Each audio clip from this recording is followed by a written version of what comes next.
बिस्मिल्लाहिर्रहमानिर्रहीम। अस्सलाम वालेकुम दोस्तों। रमज़ान का महीना शुरू होने वाला है। ये महीना निहायत ही बरकत और फजीलत वाला महीना होता है। इस महीने की फजीलत का अंदाज़ा हम इस बात से लगा सकते हैं कि इस महीने में एक नफल इबादत का सवाब फ़र्ज के बराबर हो जाता है और एक फ़र्ज का सवाब 70 फ़र्ज के बराबर हो जाता है। इससे हमें पता चलता है कि रमज़ान का महीने का एक एक पल हमारे लिए कितना कीमती है। तो चलिए हम अपने मेन टॉपिक की तरफ चलते हैं कि हमें रमज़ान के महीने में कौन कौन सी इबादतें ख़ास तौर पर करनी चाहिए, जो हमारे प्यारे नबी सल्लल्लाहु ताला अलैहि वसल्लम की सुन्नत है, यानी हमारे प्यारे नबी सल्लल्लाहु ताला अलैहि वसल्लम किया करते थे। पहला, फ़र्ज नमाज के बाद तहज्जुद का एहतमाम ज़रूर करें, क्योंकि ये हमारे नबी मोहम्मद मुस्तफ़ा सल्लल्लाहु ताला अलैहि वसल्लम कभी तहज्जुद नहीं छोड़े। तो हमें भी रमज़ान में तहज्जुद का एहतमाम करना चाहिए। और ये रमज़ान में पढ़ना आसान भी है, क्योंकि जब हम सहरी के लिए उठते हैं तो सहरी से आधा घंटा पहले उठ जाए और वज़ू करके दो रिकात करके 12 नवाफिल जितने चाहे खुलूस और चाहत से पढ़ें और अल्लाह पाक से राजी से दुआएं मांगे। तहज्जुद के नवाफिल के बाद और सहरी खाने तक अल्लाह ताला से बातें करें, या अल्लाह मेरी दुनिया भी अच्छी कर दे, मेरी आखिरत भी अच्छी कर दे। और जो दिल में आए दिल ही दिल में उसे मांगते रहें और उसे पुकारते रहें, क्योंकि सहरी के वक्त नूरी लुक़मे होते हैं और अल्लाह पाक पहले आसमान पर नुज़ूल फरमाते हैं और अल्लाह पाक खैर व आफ़ियत बांट रहे होते हैं और सदा आती है कि है कोई जिसको बख्शा जाए। इसलिए अल्लाह पाक से ऐसे मांगे जैसे भिखारी मांगता है और लेकर ही छोड़ता है। रब काबा ज़रूर अता फरमाएंगे। वक्ती तहज्जुद खामोश आँखों से बहते आंसू और अल्लाह के सामने बैठे बेबस इंसान की फरियादें कभी ज़ाया नहीं होती। तहज्जुद की नमाज बहुत अफजल होती है, इसलिए हमें रमज़ान के महीना में कम से कम इसे मिस नहीं करना चाहिए। रमज़ान की दूसरी इबादत जो है वो है सहरी, यानी हमें सहरी ज़रूर करनी चाहिए, क्योंकि सहरी करना हमारे प्यारे नबी सल्लल्लाहु ताला अलैहि वसल्लम की सुन्नत है। हमारे नबी सल्लल्लाहु अलैहि वसल्लम का फरमान है कि सहरी ज़रूर किया करो, क्योंकि इसमें बरकत है। बहुत से ऐसे लोग हैं जो सहरी नहीं करते बल्कि उठते ही नहीं। हमें ऐसा नहीं करना चाहिए। ज़्यादा नहीं तो कम से कम एक खजूर ही सही खाकर पानी पी लेना चाहिए।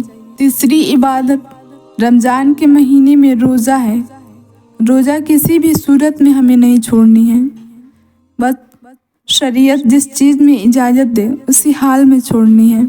उसकी भी हो सके तो बाद में कज़ा करनी है, जैसे सफ़र में, बीमारी में, या कोई औरत हामिला औरत है, या कोई बहुत बूढ़ा है। सेहतमंद आदमी बिना किसी मजबूरी के रोज़ा नहीं छोड़ सकता। नबी करीम सल्लल्लाहु ताला अलैहि वसल्लम ने फरमाया है कि जिसने ईमान के साथ सवाब की नीयत से रमज़ान के रोज़े रखे उसके पिछले सारे गुनाह बख्श दिए जाएंगे। हमें रमज़ान का रोज़ा किसी भी हाल में छोड़ना नहीं चाहिए। रसूलुल्लाह सल्लल्लाहु अलैहि वसल्लम फरमाते हैं कि जिस शख्स ने बग़ैर उज़्र और बीमारी के रमज़ान का एक रोज़ा भी छोड़ दिया तो वह ख्वाह सारी उम्र के रोज़े रखता रहे, वह इसकी तलाफ़ी नहीं कर सकता। इसलिए हमें चाहिए कि रमज़ान के रोज़ा का ख़ास तौर से ख्याल रखें। चौथी इबादत है फ़र्ज नमाज़ों की पाबंदी। रमज़ान के महीने में एक फ़र्ज रिकात 70 फ़र्ज रिकात के बराबर हो जाता है। तो हमें हर हाल में फ़र्ज नमाज की पाबंदी करनी है। ये 5 वक्त की नमाज तो हम सभी पर हमेशा फ़र्ज़ है और ये इतनी अहम है। आखिरत में जो हिसाब होगा वो सबसे पहले इन फ़र्ज नमाज़ों का ही होगा। जिसकी नमाज़ें दुरुस्त होंगी ان کا حساب آسان ہوگا۔ اس لیے ہمیں ہر حال میں نماز کی پابندی کرنی ہے، کام کا بہانہ نہیں کرنا ہے۔ تم نماز سے نہ کہنا کہ مجھے کام کرنا ہے، بلکہ کام سے کہو کہ مجھے نماز پڑھنی ہے۔ پانچواں عمل رمضان کے مہینے میں ہمیں جو کرنی ہے وہ ہے قرآن کی تلاوت۔ رمضان میں ہمیں زیادہ سے زیادہ قرآن کی تلاوت کرنی ہے۔ رمضان اور قرآن کا ایک خاص تعلق ہے۔ رمضان میں ہی قرآن نازل ہوا تھا۔ ہمارے پیارے نبی صلی اللہ تعالیٰ علیہ وسلم رمضان کے مہینے میں خوب تلاوت کیا کرتے تھے۔ حضور صلی اللہ تعالیٰ علیہ وسلم کا ارشاد ہے کہ قرآن پڑھا کرو، کیونکہ قیامت کے دن یہ اپنے پڑھنے والوں کی سفارش کرے گا۔ ہمیں چاہیے کہ رمضان میں ہمیں خوب دل لگا کر قرآن پڑھیں، ایسے پڑھیں کہ لگے کہ ہم رب تعالیٰ سے بات کر رہے ہیں۔ کم پڑھیں لیکن من لگا کر پڑھیں۔ بہت سے ایسے لوگ ہیں جو صرف تعداد کے لیے جلدی جلدی پڑھتے ہیں کہ آج میں نے اتنے پارے پڑھ لیے، تو ہمیں ایسا نہیں کرنا ہے، بلکہ خوب دل لگا کر پڑھنا ہے۔ نمبر 6، توبہ و استغفار۔ رمضان کے مہینے میں ہمیں توبہ و استغفار کثرت سے کرنی ہے، کیونکہ اس مہینے میں توبہ قبول ہوتی ہے۔ ہمیں چاہیے کہ ہر نماز کے ساتھ ایک تسبیح درود کی اور ایک تسبیح استغفار کی، استغفر اللہ و اتوب الیہ کی کریں۔ اگر اتنا نہ ہو سکے تو کم سے کم پورے دن میں ایک تسبیح ضرور کریں۔ 7ویں عبادت ہے صدقہ و خیرات۔ ہمارے نبی صلی اللہ تعالیٰ علیہ وسلم رمضان کے مہینے میں صدقہ و خیرات بہت زیادہ کیا کرتے تھے۔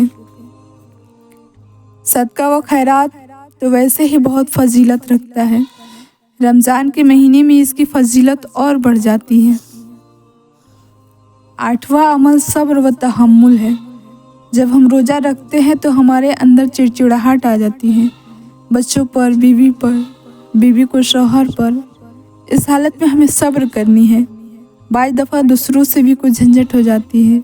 بہت سارے لوگ غصے میں کہتے ہیں کہ آج تجھی سے روزہ کھولوں گا، یا میرا روزہ نہیں رہتا تو میں تجھے بتاتا۔ ایسے الفاظ ہمیں اپنے منہ سے نہیں نکالنے ہیں، بلکہ کوئی ہم سے الجھے تو اس سے یہ کہہ دینا ہے کہ بھائی میرا روزہ ہے یا میں روزے سے ہوں۔ ہمارے پیارے نبی صلی اللہ تعالی وسلم فرماتے ہیں کہ روزے کی حالت میں صبر سے کام لیا کرو۔ 9ویں عبادت ہے نفل نمازوں کا اہتمام۔ چونکہ رمضان کے مہینے میں نفل نماز کا ثواب عام دنوں کے فرض کے برابر ہو جاتا ہے، تو ہمیں چاہیے کہ جتنا ہو سکے نوافل پڑھیں۔ ہمارے پیارے نبی صلی اللہ تعالی علیہ وسلم رمضان میں نوافل کثرت سے پڑھا کرتے تھے۔ نفلی نمازوں میں ہے اشراق کی نماز، چاشت کی نماز۔ اشراق کی نماز کی فضیلت یہ ہے کہ رسول اللہ صلی اللہ تعالی علیہ وسلم نے فرمایا کہ جس نے اشراق کی 2 رکعات پڑھی اس نے ایک حج اور ایک عمرہ کے برابر ثواب حاصل کیا۔ چاشت کی نماز کی بھی بہت ساری فضیلت ہے، اور ایک نماز ہے اوابین کی نماز، جو مغرب کی نماز پڑھنے کے بعد پڑھی جاتی ہے۔ اس کی بھی بہت ساری فضیلتیں ہیں۔ تو دوستو، ہمیں رمضان کے مہینے میں اپنا روٹین ایسے سیٹ کرنا ہے اور ایسی عبادت کرنی ہے۔ مجھے امید ہے کہ آپ سب کو میری یہ ویڈیو پسند آئی ہوگی۔ اگر پسند آئی ہے تو لائک ضرور کریں اور کمنٹ میں بتائیں کہ میری یہ ویڈیو آپ کو کیسی لگی، اور ثواب کی نیت سے دوسروں کے ساتھ شیئر ضرور کریں۔ جزاک اللہ خیر۔